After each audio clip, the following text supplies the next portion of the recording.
धानमंडी समस्या को नहीं ब्लॉक कार्यालय घेराव, जोगाण निरीक्षक को घेरिले चाषी। मंडी समस्या को नहीं तातिले चाषी। ब्लॉक कार्यालय आगरे प्रतिवाद करने सह जोगाण निरीक्षकों को घेरीगले चाषी। यही भली घटना देखा मिली गंजाम जिला कविसूर्यनगर ब्लॉक 21 पंचायत मध्यरु कविसूर्यनगर निर्वाचन मंडली अधीनटी पंचायत रे वर्तमान सुधा मंडी खोली नथिबा बेले प्रशासन समस्त समवाय समिति धान उठाण उपरे रोक लगाई महिला एसएचजी ग्रुप द्वारा धान उठाण पाई निष्पत्ति नेछि।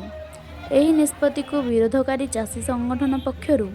कविसूर्यनगर वनदेवी मंदिररु एक विराट पदयात्रा रे बाहरी ब्लॉक कार्यालय घेराव करथिले एवं किछि समय धरी मुख्य रास्ता उपरे चाषी बसी प्रतिवाद करथिले। परे ब्लॉक कार्यालय रे पसी जोगाण निरीक्षकों को घेराइथिले। बहु समय धरी चाषी निकट में जोगाण निरीक्षक अटक रही बेले बीडीओ और तहसीलदार अनुपस्थित रही। कविसूर्यनगर पुलिस पहुंची चाषी को बुझासुझा करुथिबा बेले उपरिस्थ अधिकारी किंतु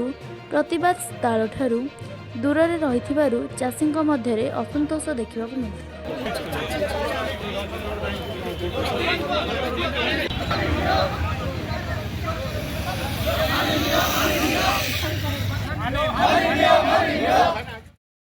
दुर्भाग्यजनक कथा बहु वर्ष हेलाणी एठी कविसूर्यनगर ब्लॉक रे 9टी जाक पंचायत रे सोसाइटी सुरुखुरु भाव आपण माने देखिथिबे तळ दिन रे केबे मध्य अन्य कौनसी जगह भी कंप्लेन हेइथिबो किंतु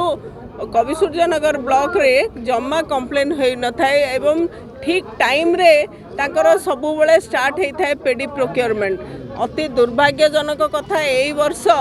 एते डेरी हेलानी आउ सोसाइटी को काटी देकी जोटा कि गवर्नमेंट रो संस्था को काटिकी जदि दिया था आगुरी दिया था सी भिन्न कथा एसएचजी माँ मैंने करिछंती से मानकर कथा भिन्न कथा थिला किंतु गोटे गवर्नमेंट रो व्यवस्था को काटी देकरी एसएचजी को दबा केते दूर जुक्तियुक्त तापरे ए केवल ए 9टा पंचायत रो ही घटना घटी। मो वीडियो को आज ब्लॉक रे सबु चाषी भाई माने आछंती समस्त सहित आमे समवेदना जनाऊँ एवं उचित मान्य जोड़ा कटनी छटनी ना रे विभिन्न व्यवस्था करी जो 50 किलो अखरे आनिबो विभिन्न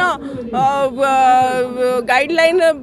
ये इम्पोज कर चाषी उपरे जहाँद्वारा कि जो सब्सिडी कथा दौरान इनपुट सब्सिडी कथा कहते से भाया कौन सी प्रकार व्यवस्था चाषी बेनिफिट पाई पारुना। मोर दाबी रमें चाषी मान सहित अच्छु से उचित न्याय दि जाऊ सोसाइटी को देकी कार्य आपन को कहली प्रथम कथा जे ये सोसाइटी होची गवर्नमेंट द्वारा परिचालित जो गवर्नमेंट रो संस्था को बाहर करिकी आमे ए समय रे एते लेट रे काहा को दबार किछि आवश्यकता तो नहीं। जदि गवर्नमेंट रो ये को बाहर करिवार थिला बहुत जेतेबेले एसएचजी मान को दिया जाउ सेतेबेले दिया ही पारथांदा किंतु आज जेतेबेले सोसाइटी माने संपूर्ण भाव में सशक्त अछंती आउ कार्य तुले आछंती आज काहे सोसाइटी को बाहर करा जिवो। सोसाइटी होची part and partial of government तेणु गवर्नमेंट निजे गवर्नमेंट रो निज गवर्नमेंट ऑर्गेनाइजेशन उपर विश्वास नहीं कि तेणु सोसाइटी को जमती देकरी करुछंती से सोसाइटी को द्वारा ही कार्यकारी करा जाओ को चाषी मान को जो कटनी छटनी ना रे निर्यातना दिया जाउची कटनी छटनी बंद करा जाओ एवं जो उचित मूल्य कथा कही इनपुट सब्सिडी कहीं ना कटनी छटनी बहुत काटिकी जेतेबेले दौरान बहुत धान नष्ट होची एवं जो इनपुट सब्सिडी पाउछंती ताहा जुक्तियुक्त हो पारुना चाषी मान को। तेणु संपूर्ण भाव में चाषी को जो कमिटमेंट थिला 2300 टंका प्लस 800 टंकार इनपुट सब्सिडी ताको संपूर्ण रूप से चाषी जमती पाइबे आमे चाषी मानकर सुविधा जो पाई दाबी कर।